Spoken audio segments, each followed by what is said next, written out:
साहेब बंदगी सभी सुनने वालों दर्शकों को मैं एक बात कहना चाह रहा हूँ। संत श्री अभय साहेब जी जो अभी ये प्रवचन सुनाने वाले हैं, कृपया ध्यान दें, पूरा सुने। गोस्वामी जी ने क्या लिख दिया था उसके ऊपर बोल रहे हैं, पूरा सुनिए, आपको लाभ होगा। साहेब बंदगी साहेब बंदगी साहेब बंदगी। पैदा हुआ ननिहाल वाला भी और ननिहाल वाला भी, दादी के गांव का भी, नानी के गांव का भी, सब उसी में जन्म लिया है। उसके जितने सगे संबंधी में उसी में पूरा परिवार उसका जन्म लिया है। और वह मछली उसमें रहते रहते रहते जीवन के जितनी अवधि है सब गुजार दिया। 10 साल 15 साल या जितना दिन जी सकता है पता नहीं, एक अनुमान करो कि जितना दिन जी, मान लो 20 साल 25 साल का, और 25 साल के बाद यदि उसको गंगा जी से निकाल करके किनारे पर रखा जाए तो कोई भी सभ्य आदमी उस मछली, एक टोकरी यदि मछली निकाल दिया जाए तो उसके सामने में बिना रुमाल का खड़ा रह सकता है क्या है? नाक पर बिना रुमाल डाले खड़ा रह सकता है?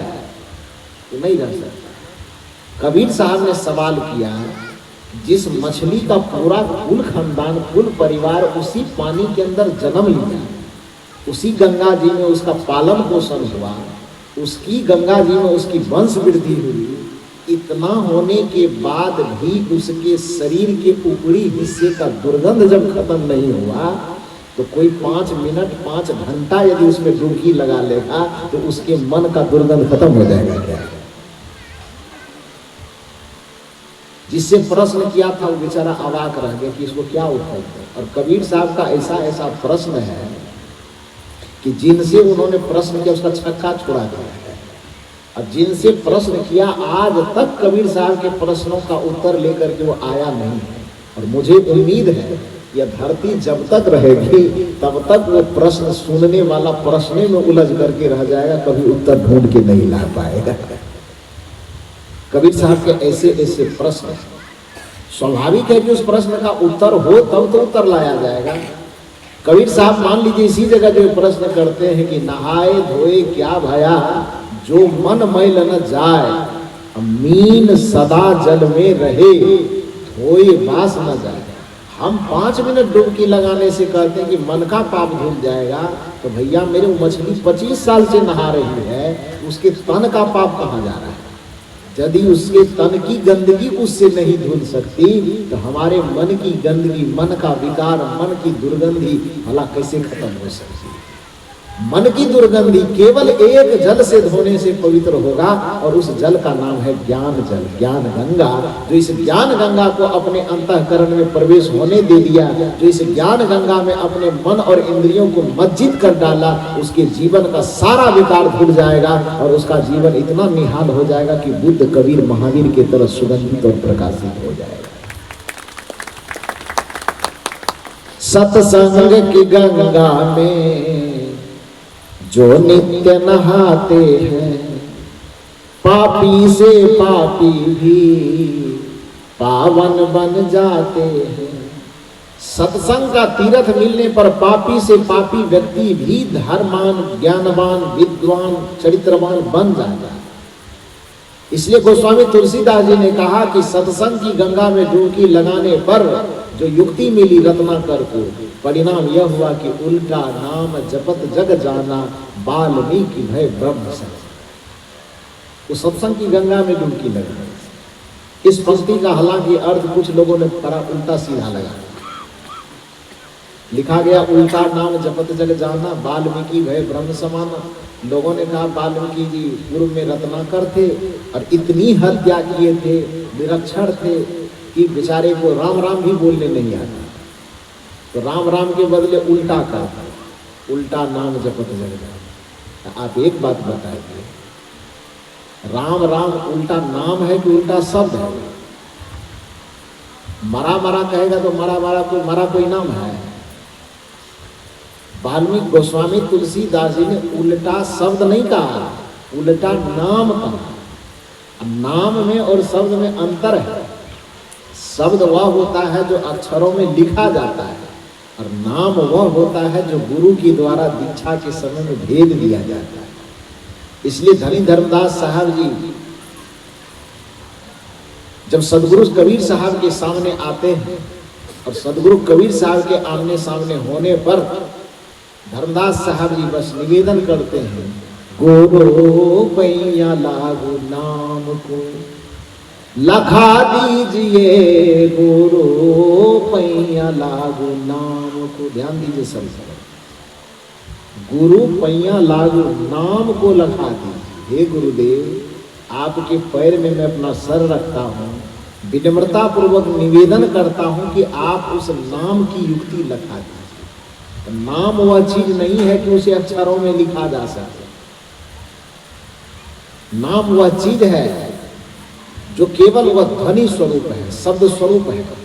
गुरु पैया लागू नाम को लखा दीजिए, गुरु पैया लागू नाम को।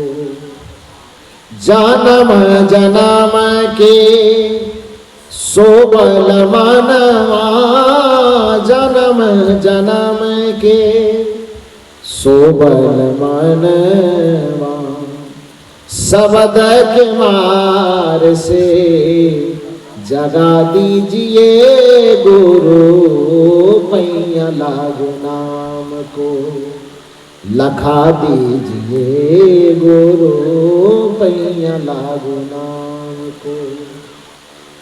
घाट अंधियारी वस्तु नहीं सूझे, घाट अंधियारी वस्तु नहीं सूझे, ज्ञान के दीप जला दीजिए, गुरु पैया लागू नाम को लखा दीजिए, गुरु पैया लागू नाम को।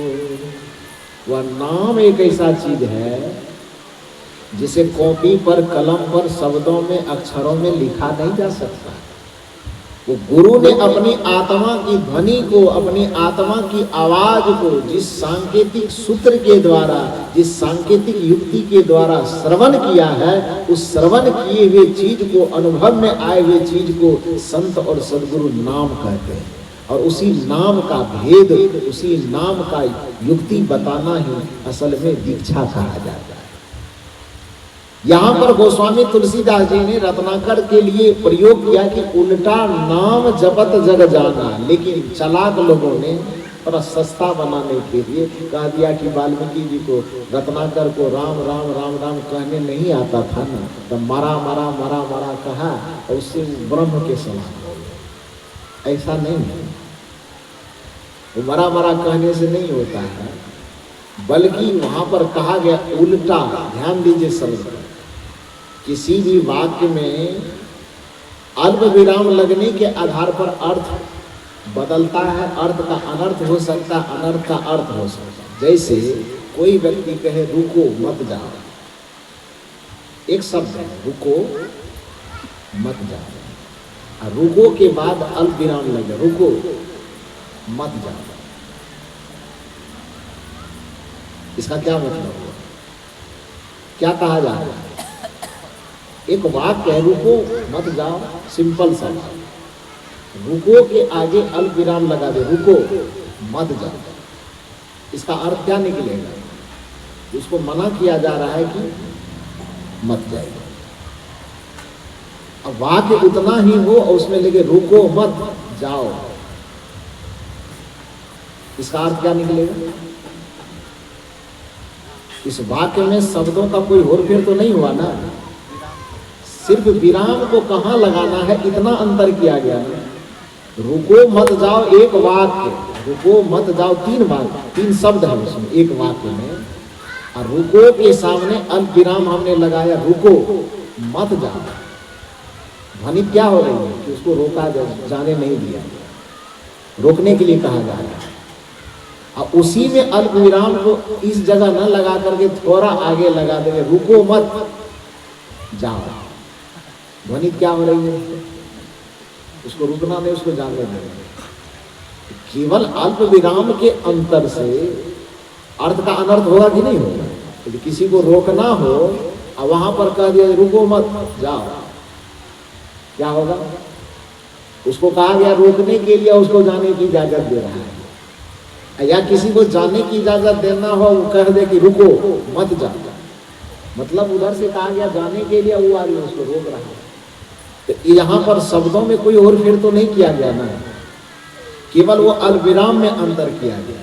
उसी तरह से जिस व्यक्ति अपनी सुविधा के अनुसार आदमी चालाकी थोड़ा बहुत करता है, लेकिन जो संत की साधना पद्धति से गुजरा है उसको पता है कि गोस्वामी जी ने ये नहीं कहा कि उल्टा नाम जपत जग जाना, बल्कि गोस्वामी जी ने ये कहा उल्टा नाम जपत जग जाना।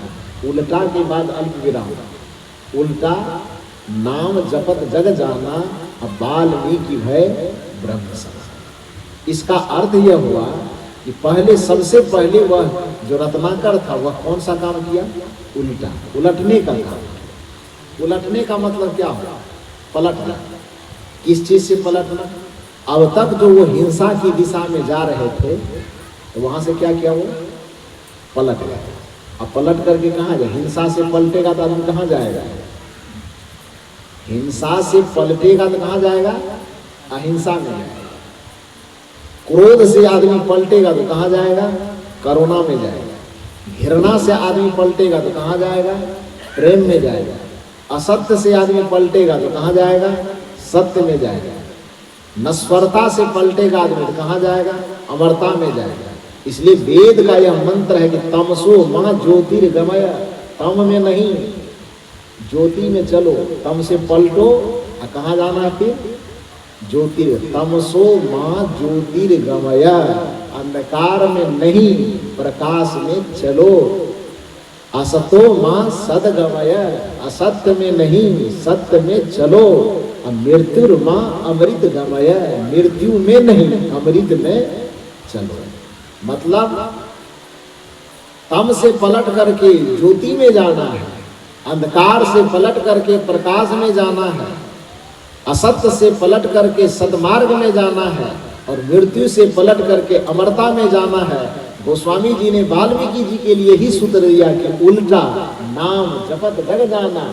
पहले अपने जीवन को कोई भी व्यक्ति उलटने का प्रयास करे, और उस उलटने का, उस पलटने का जो संकेत और सूत्र मिलता है केवल सत्संग में मिलता है। कि सत्संग में आकर के ही व्यक्ति ऐसा पलटता है कि जो आज तक कुसंग में जी रहा था वो पलट करके सीधे सुसंग के मार्ग पर चलना शुरू कर देता है।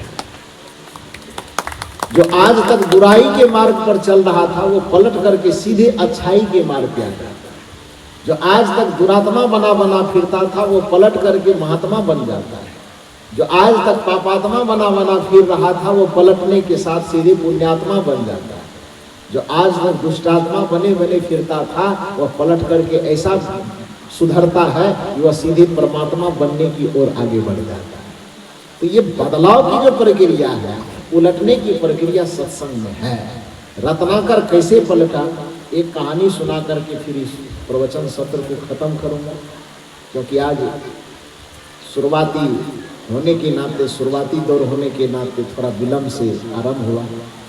मैं तो अचंभित हो गया, मैं तो सोचा कि दूसरा सत्र ही होगा, लेकिन जब यहाँ से लोग बुलाने गए तो मैंने कहा कि तो बड़ा गजब हुआ। 1 बजे बंद होना था, अभी आप आए, नहीं शायद थोड़ा लेट से दूसरा सत्र करना है। फिर बताया कि आप लोग इंतजार कर रहे हैं, तो आप लोग तो, हम लोगों के असली भगवान आप ही लोग हैं। हम लोगों के नहीं बल्कि असली भगवान आप ही लोग हैं। ये मानव मात्र, ये प्राणी मात्र ही असली भगवान है। इसलिए कबीर साहब ने कहा, कबीर जेते आत्मा तेते साली ग्राम, अब बोलन हारा पूजिए पाहन सो क्या कर। जीव दया और आत्म पूजा, कहीं कबीर धर्म नहीं दूजा। सदगुरु कबीर साहब ये नहीं कहते कि भगवान नहीं है, कबीर साहब कहते भगवान है, लेकिन दुनिया के निगाह में जड़ ना को भी वो भगवान मान लेते हैं। कबीर साहब कहते हैं जड़ पदार्थ है, उसका उपयोग होता है, भगवान नहीं माना जाएगा उसको। क्योंकि जिसे उपयोग, मान लो कि कोई कहे कि सेब भी भगवान है, सेब को खा करके चबा रहा है तो भगवान को चबा रहा है। कोई कहे कि टमाटर भी भगवान है, गेहूं भी भगवान है, उसको चक्की में ले जाके पिसा दे, तो गेहूं को पिसा दिया तो भगवान को पीस दिया। हाँ? मिट्टी भगवान है, उसको कुदाली से कोड़ रहे हैं जमीन को, तो फिर भगवान को कोई कोड़ रहा है? नहीं। कबीर साहब कहते हैं जो जड़ चीजें हैं वो पदार्थ है, और पदार्थ का सदुपयोग किया जाता है। ठीक है, उसमें आदर रखेंगे, क्योंकि उससे हमारी जीविका जुड़ी है, धरती से हमारी जीविका जुड़ी हुई, इसलिए हम उस धरती का सम्मान करेंगे। इस मातृभूमि पर हम जन्म लिए हैं, पले हैं, बढ़े हैं, खेले हैं, खाए हैं, इसलिए उस मातृभूमि का हम सम्मान करेंगे।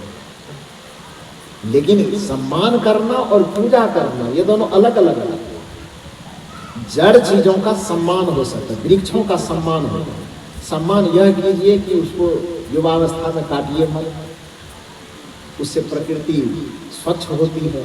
जितना वृक्ष लगा सके लगाइए, वृक्षों में जल डालिए, उसको सुरक्षित रखिए, न काटिए न दूसरे को काटने दीजिए, बल्कि हो सके तो एक वृक्ष मजबूरन में काटना भी पड़े तो काटने से पहले 10 वृक्ष लगाने की व्यवस्था पहले कर दीजिए। तो वृक्षों का सम्मान करना ये वृक्ष की पूजा है। पृथ्वी प्रदूषित न हो, उसमें प्लास्टिक न डालिए, उसमें ज़्यादा खाद वगैरह का भूमि में प्रयोग मत कीजिए। पृथ्वी को प्रदूषण से बचा करके रखिए, पृथ्वी को प्रदूषण से मुक्त रखिए, यही उनकी सेवा और यही उनकी पूजा है।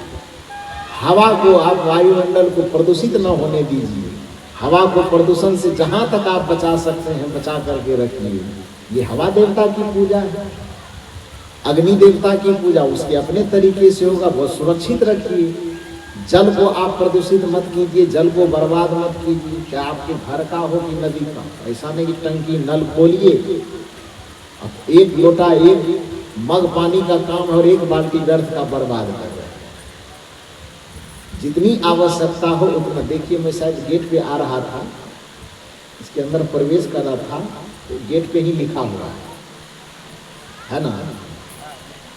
इस गेट पे क्या इस साइड में लिखा हुआ है, क्या लिखा हुआ है कि जो आज जल को बचाएगा वो कल दुख नहीं पाएगा। ऐसा ही है, ऐसा ही लिखा हुआ है क्या जी? जो है, लेकिन इसी तरह का भाव का फर्क पे लिखा हुआ है। गेट से अंदर प्रवेश करते ही उस गेट पे लिखा हुआ है। वही शिक्षा जल देवता की बात। जल देवता की पूजा करने का ये मतलब नहीं कि जल के सामने खड़े होकर अगरबत्ती दिखा रहे हैं। जल देवता की पूजा करने का अर्थ इतना ही है कि व्यर्थ ही जल को बर्बाद मत कीजिए, जितना उपयोग है उपयोग कीजिए, और फिर नल हो, टोटी हो, चापाकल हो, व्यर्थ का पानी बहाइए मत, बर्बाद मत। ये जल देवता की पूजा है। तो जड़ चीजों का सम्मान करना चाहिए, उसका दुरुपयोग नहीं करना चाहिए। जो जड़ चीजें हैं उसका सम्मान करना, उसका सदुपयोग करना ही उस जड़ देवता की पूजा करना है। असल में पूजने योग्य कौन है? जो प्राणी है, जो चैतन्य है। इसलिए कहा जाता है हर प्राणी में परमेश्वर का आभास मिलेगा। कब? अंतर के पट खोल देख लो, ईश्वर पास मिलेगा। हर प्राणी में ही परमेश्वर का आभास मिलेगा। इस पर तुमने नहीं विचारा, कैसे आएंगे भगवान, कैसे आएंगे भगवान। तुमने आंगन नहीं बुहारा, अब तक गंदा पड़ा द्वारा। कैसे आएंगे भगवान, कैसे आएंगे भगवान। ये विचार करना होगा। जब तक ये विचार नहीं करेंगे परमेश्वर आएगा नहीं, परमेश्वर का साक्षात्कार नहीं होगा। यदि परमेश्वर का साक्षात्कार करना है उसका एक ही उपाय है कि अंतर के पट खोल देख। अपने हृदय में जो पट लगा हुआ है, हृदय में जो किवाड़ लगा हुआ है, जिसमें वो सुषमना नारी कैद है, जिसमें सजगता कैद है, जिसमें चेतनता कैद है, या आम बोलचाल की भाषा में कहे तो जिसमें सरस्वती अभी तक कैद है जो दिखाई नहीं देती, उस सजगता रूपी सरस्वती को, उस चैतन्यता रूपी सरस्वती को जिस दिन जगाइएगा उस दिन आपके हृदय का किवाड़, हृदय का पट खुल जाएगा। और जिस दिन हृदय का पट खुलेगा जिस दिन संवेदना का पट खुलेगा, जिस दिन चैतन्यता का पट खुलेगा, जिस दिन सजगता का पट खुलेगा, उस दिन आपको भगवान देखने के लिए बाहर नहीं देखना पड़ेगा, बल्कि आपके अंतर में ही वह भगवान मुस्कुराता हुआ दिखाई देगा। इसलिए कहा गया कि अंतर के पट खोल देख लो, ईश्वर पास मिलेगा। और अपने में तो झलकेगा ही। गोस्वामी जी की भाषा में कहें तो सिया राम मैं सब जग जानी। पूरे संसार में देवियों में देखोगे तो सीता नजर आएगी, और इधर देवताओं में देखोगे तो राम नजर आएगा। कबीर साहब की भाषा में कहें तो सब घट मेरो साइया, सोनी सेज न को, अब बलिहारी व सेज की जाघट परगट हो। कबीर साहब की भाषा में कहते हैं कि सभी घटों में मेरा साईं निवास करता है, और गोस्वामी जी कहते हैं कि सभी घटों में मेरा राम निवास करता है, देवियों के घट में मेरी सीता मैया निवास करती है। तो सिया राम मैं सब जग जानी, करम प्रणाम जुड़ जुग पानी। तो वह सिया को और राम को देखने के लिए अयोध्या जाने की आवश्यकता नहीं पड़ेगी। जिस दिन आपके अंतर का पट खुल जाएगा, यही भाव इस पंक्ति में है कि अंतर के पट खोल देख लो, ईश्वर पास मिलेगा। हर प्राणी में, जितने प्राणी मानव हो अथवा मानवेतर, हर प्राणी में ही परमेश्वर का आभास मिलेगा। सच्चे मन से नहीं पुकारा, कैसे आएंगे भगवान, कैसे आएंगे भगवान। आज तक उसे हम जड़ चीजों में खोजते रहे। संत बताते हैं कि उसको चैतन्य में तलाश करो, और चैतन्य में तलाश करने का एक ही द्वार है, वह द्वार है सत्संग का द्वार, संत का द्वार। जिस जगह पर चैतन्य में तलाश करने की युक्ति बताई जाती, जड़ जगत से मुक्त करवा करके चैतन्य में स्थित करवाने की युक्ति यदि कहीं मिलती है तो सत्संग मिलती है। और इस सत्संग गंगा में जो डुबकी लगाता है, बड़े बड़े पापी से पापी आदमी भी उसका जीवन बदल जाता है। तो रत्नाकर का जीवन जो पहले से पाप से भरा हुआ था, सत्संग गंगा में, ज्ञान गंगा में डुबकी लगाने से तो उसका जीवन पहले पाप से उलट गया, दुष्टता से उलट गया, कुविचार से उलट गया, कुचिंतन से उलट गया। इसलिए रामचरितमानस में इस बात को लिखा गया कि उल्टा नाम जपत जग जाना। लेकिन चालाकी में लोग थोड़ा सा गड़बड़ी करते हैं। उलटने की बात पर से कोमा हटा दिया, नाम के आगे में कोमा लगा दिया, उल्टा नाम। उल्टा नाम नहीं, उल्टा नाम जपत जग जाना। पहले उल्टा और उसके बाद नाम जप करके क्या हो गया, वो ब्रह्म के समान हो गया। तो पहले उलट रत्नाकर कैसे उल्टा, प्रसंग कर करके मैं वाणी को विराम देता। समय थोड़ा बता दीजिए। तो 2 बज गया, तो ये कहानी तब अभी नहीं सुनाऊंगा। अब अगले सत्र में इस कहानी को सुनाऊंगा। आप लोग इतनी गर्मी में भी इतनी प्रतीक्षा किए, आप लोगों का बहुत बहुत आभार, बहुत बहुत धन्यवाद। क्योंकि कल तक तो रहना है, कल से थोड़ा सवेरे आइए, और 2 सत्रों में हम लोग बड़े आनंद के साथ इस प्रसंग को, क्या इस प्रसंग से और बहुत सारी बातें हम लोग सुनेंगे, एक दूसरे को समझेंगे। तो कल से सवेरे आएंगे कि नहीं? आप लोग नहीं आएंगे तो बता दीजिए, मैं सीधे बिहार लौट के चला जाऊंगा। आएंगे, मुझे विश्वास है कि आप लोग आएंगे। तो कल से सवेरे आइए। और आज तो ऐसे कुछ विलम्ब हो गया, फिर कल से क्या, अभी तो फिर दूसरा सत्र अभी भी आना है। तो इस वजह से ज़्यादा न कहते हुए जो कुछ प्रसंग बचा हुआ है आगे के सत्र में उसको पूरा करने का प्रयास किया जाए। मूल बात यह समझिए आप कि मैंने निवेदन किया कि जैसे उद्घोषक महोदय कहे कि 2 प्रकार का तीर्थ होता है, एक जड़ तीर्थ, एक चेतन तीर्थ। जड़ तीर्थ केवल नक्शा है, और नक्शा केवल वस्तु तथ्य के संबंध में बताता है, वस्तु को नहीं बताता। ध्यान दीजिए व्याकरण का इस शब्द पर, किसी के संबंध में जानना और किसी को जानना, दोनों में आसमान धरती का फर्क है। मिठाई के संबंध में जानना और मिठाई को जानना, दोनों में फर्क है। मिठाई के संबंध में किसी से सुन करके भी जाना जा सकता है, कहीं पढ़ करके भी जाना जा सकता है, लेकिन मिठाई को जानने के लिए न तो किताबों से जाना जा सकता है, न किसी से सुन करके जाना जा सकता है। मिठाई को जब भी जानना होगा तो उसे खा करके ही जाना जा सकता है। उसी तरह से धर्म के संबंध में जानना, पाप और पुण्य के संबंध में जानना, अच्छाई और बुराई के संबंध में जानना, ये कहीं से भी संभव है। लेकिन आत्मा को जानना हो, परमात्मा के संबंध में नहीं, परमात्मा को शांति के संबंध में नहीं, शांति को आनंद के संबंध में नहीं, बल्कि आनंद को यथावत यदि जानना है तो उसको जानने का एक ही उपाय है, इस ज्ञान गंगा में, सत्संग की गंगा में डुबकी लगाइए, तभी उस चीज को जान पाएंगे। बस इतना ही निवेदन करके अभी के सत्र में आप सबों को बहुत बहुत साधुवाद देते हुए अपनी वाणी को विराम देता हूं।